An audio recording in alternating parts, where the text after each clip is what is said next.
কষ্ট করে এতগুলো টাকা গাড়ি ভাড়া খরচা করে নীলগিরি যাওয়ার আসলেই প্রয়োজন আছে কিনা।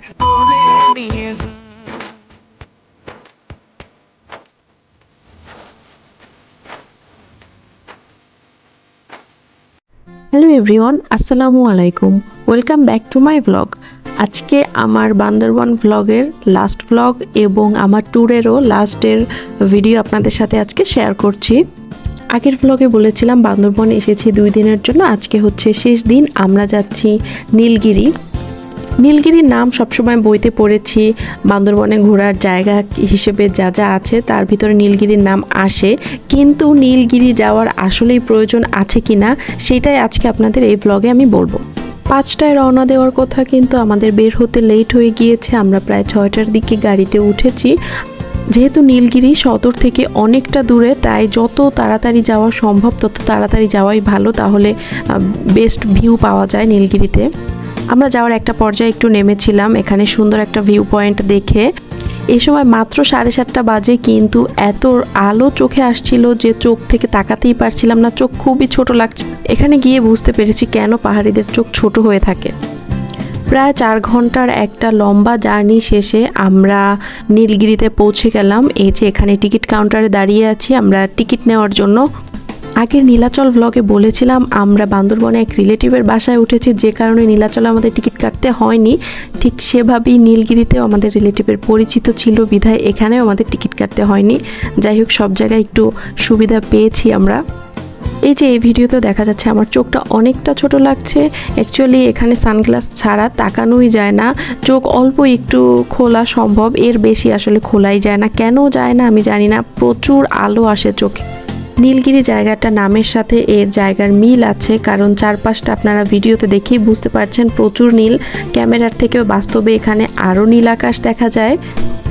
আগের দিন যেহেতু নীলাচল গিয়েছি আর আজকে এসেছি নীলগিরি, দুইটা জায়গার কম্পেয়ার করলে নীলগিরির এরিয়া নীলাচলের থেকে অনেকটা ছোট। আর এখানে ভেবেছিলাম জায়গাটা বেশ বড় হবে, অনেকটা সময় স্পেন্ড করা যাবে, বাট এখানে আপনি লিটারালি 30 মিনিটের ভিতরে পুরো জায়গাটা একবার 2বার চক্কর দিয়ে ফেলতে পারবেন, এতটা ছোট এরিয়াটা। বেসিক্যালি নীলাচল একটা রিসোর্ট। এই যে এখানে দেখতে পাচ্ছেন 2টা ঘর, এগুলোই রিসোর্ট। এর আশেপাশটায় একটু জায়গা আছে ঘোরার জন্য, এইটুকুই।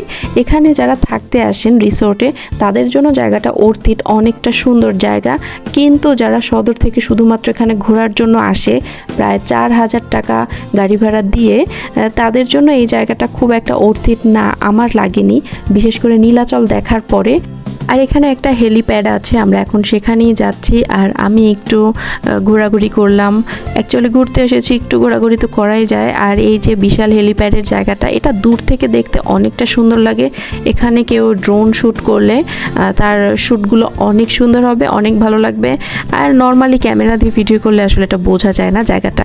শীতের শেষ সময়ে গিয়েছিলাম, তখনও আকাশে অনেকটা কুয়াশা ছিল, কুয়াশাচ্ছন্ন আকাশই দেখতে এতটা সুন্দর লাগছিল। যারা মেঘের সময় আসে, মেঘ দেখতে পান, তারা আসলে খুবই লাকি। আমরা এখানে ছবি তোলা ভিডিও করা নিয়ে প্রায় 1 ঘন্টার মতো টাইম স্পেন্ড করেছিলাম। এখানে একটা রেস্টুরেন্ট আছে, খাবার খুব বেশি একটা খাবার পাওয়া যায় না, নর্মাল স্ন্যাক্স পাওয়া যায় আর দুপুরের খাবার পাওয়া যায়, কেউ চাইলে খেতে পারে, কিন্তু আমরা এখানে খাইনি। আমরা এই যে বেরিয়ে যাচ্ছি এখান থেকে। সদর থেকে নীলগিরি আসতে আসতে রাস্তায় প্রায় 3টা-4টার মতো ভিউ পয়েন্ট পড়ে, যেখানে সবাই পর্যটকরা নেমে ছবি তোলেন। আমরা আসার সময় নামিনি, এখন যাওয়ার সময় সেই ভিউ পয়েন্টগুলো দেখে যাব। তো আমরা একটা ভিউ পয়েন্টে চলে আসলাম, এখানেও দেখলাম কিছু লোকজন আছেন নেমে ছবি তুলছেন। আমরাও এখানে আসলাম, কিছু ছবি তুললাম। আর এই জায়গাটাও দেখতে অসম্ভব সুন্দর। আসলে পাহাড়ের সবগুলো জায়গা এত সুন্দর যেটা আসলে ভাষায় প্রকাশ করার মতো না, কিন্তু যারা ড্রোন নিয়ে আসেন তারা আমি মনে করি খুবই লাকি। কেউ আসলে কারো কাছে ড্রোন থাকলে অবশ্যই সেটা নিয়ে আসবেন, কারণ পাহাড়ে সব থেকে সুন্দর ভিউ পাওয়া যায় ড্রোন শ্যুটে। নর্মাল হাত দিয়ে ভিডিও বা ছবি তুলে এতটা ইন্টারেস্টিং লাগে না যতটা ড্রোন শ্যুটে লাগে। আর এই যে পাহাড়ি রাস্তা কি যে সুন্দর।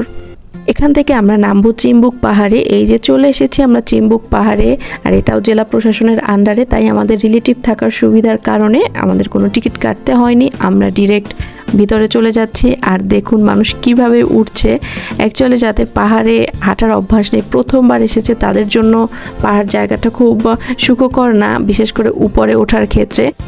এই পাহাড়ে আসতে আসতে প্রায় দুপুর হয়ে গিয়েছিল, তখন প্রায় 2টা বাজে। আর দেখাই যাচ্ছে রোদ কতটা কড়া উঠেছে। এই রোদের ভিতরে আসলে ঘুরতে মজা লাগে না। আর আমরা সেই সকালে বেরিয়েছি, এখন পর্যন্ত সেই জার্নির ভিতরেই আছি। তো জার্নির ভিতরে সব কিছু তো একসাথে কভার করা যায় না, আর একই রাস্তায় যেহেতু পড়েছে সবটা একবারে না দেখে গেলেও তো হয় না। তাই আমরা এখানে আসলাম। আসার পরে আমার জায়গাটা খুবই ভালো লেগেছে। এটা যদি বিকেলবেলা হতো বা একেবারে সকালে হতো জায়গাটা আমার খুব ভালো লাগতো। ওই সময় ততটাও ভালো লাগেনি, বিশেষ করে খুব টায়ার্ড লাগছিল। গিরিতে গিয়ে যে চশমাটা পরেছি আর চশমা খুলেইনি, চশমা ছাড়া আমি কোনো ছবি তুলিনি পাহাড়ে। আসলে এখানে সূর্যের আলো এতটা চোখে লাগে যে চোখ খুলে তাকানো যায় না, আর চোখ অনেক জ্বালা করে। তাই সানগ্লাস মাস্ট, কেউ পাহাড়ে আসলে অবশ্যই সানগ্লাস নিয়ে আসবেন, কারণ সানগ্লাস ছাড়া এখানে কোনো ছবিও সুন্দর হয় না আর একেবারে ভালোভাবে তাকানোও যায় না। এই জায়গাটা দেখে আমার অনেকটা পরিচিত লাগছিল, যদিও আমি আগে আসিনি, কিন্তু টিভিতে অনেকবার দেখেছি। হয়তো অনেক বাংলা মুভির শুটিং এখানে হয়তো হয়েছিল, বিশেষ করে গানের শুটিংগুলো এখানে হয়েছে, কারণ আমার অনেকগুলো গানের কথাই মনে পড়ছিল। আসলে কোন গান সেটা মনে নেই, কিন্তু মনে পড়ছিল যে এখানে আমি কোনো গানের শুটিং দেখেছি। বিশেষ করে এই জায়গাটা খুবই সুন্দর ছিল। নীলগিরি না গিয়ে চিম্বুক পাহাড় পর্যন্ত আসলেও আমি মনে করি তার ঘোরাটা এনাফ হয়ে যাবে, কারণ এই জায়গাটা অনেকটা সুন্দর নীলগিরির থেকে। আর ভিউ মোটামুটি প্রায় সেমই। নীলগিরি এর থেকে আরেকটু উঁচু পাহাড়ে, আর চিম্বুক পাহাড়টা ওর থেকে একটু নিচে, এটুকুই যা ডিফারেন্স। কিন্তু এখানে জায়গাটা বেশি সুন্দর ছিল নীলগিরির থেকে আমি মনে করি। এখান থেকে বেরিয়ে আমরা সুন্দর একটা জায়গায় রেস্ট নিয়েছি কিছুক্ষণ। সুন্দর সুন্দর দোলনা ছিল সেখানে। এই জায়গাটায় শাড়ি পরে এসে ছবি তুললে ছবিগুলো অনেক সুন্দর আসবে। এবারে আসি নীলগিরি আসার বিষয়ে। কেউ যদি নীলাচল গিয়ে থাকেন তাহলে তার নীলগিরি অর্ধেক দেখা হয়ে যায়। কষ্ট করে এতগুলো টাকা গাড়ি ভাড়া খরচা করে নীলগিরি আসার কোনো দরকার আছে বলে আমি মনে করি না, কারণ আমি নিজে এসেই সেটা বুঝতে পেরেছি। অনেকটা সময় যায়, প্লাস এখানে আসতে গাড়ি ভাড়া যায় প্রচুর, বার্গেন করতে হয়। অনেকের 8,000 টাকাও চলে যায়, অনেকের 5,000 টাকাও চলে যায়। আমাদের পরিচিত লোক ছিল বিধায় আমরা 4,000 টাকা গাড়ি ভাড়া খরচা করে এখানে এসেছি। এসে আসলে নীলাচলের মতো ফিলিংস পাইনি। নীলাচলটাই আমার কাছে বেস্ট লেগেছিল নীলগিরির থেকে। তাই নীলগিরি পর্যন্ত না গিয়ে কেউ চিম্বুক পাহাড় পর্যন্ত আসলেও এনাফ। সবশেষে আমরা গিয়েছিলাম শৈলপ্রপাত। এখানে বৃষ্টির দিন ছাড়া পানি দেখা যায় না, অল্প অল্প পানি পড়ে। আর এখানে অনেকগুলো ছবি ভিডিও ছিল, আনফরচুনেটলি সব ডিলিট হয়ে গিয়েছে। এটাই ছিল আমার ট্যুরের লাস্ট ব্লগ। আমরা এরপরে রাতের বাসে ঢাকায় চলে এসেছিলাম। আপনাদের আমার এই ব্লগগুলো কেমন লাগলো অবশ্যই আমাকে কমেন্টে জানাবেন, আর প্লিজ আমার চ্যানেলটি সাবস্ক্রাইব করে পাশে থাকবেন। সকলকে ধন্যবাদ। আল্লাহ হাফিজ। দেখা হবে নেক্সট কোনো ব্লগে।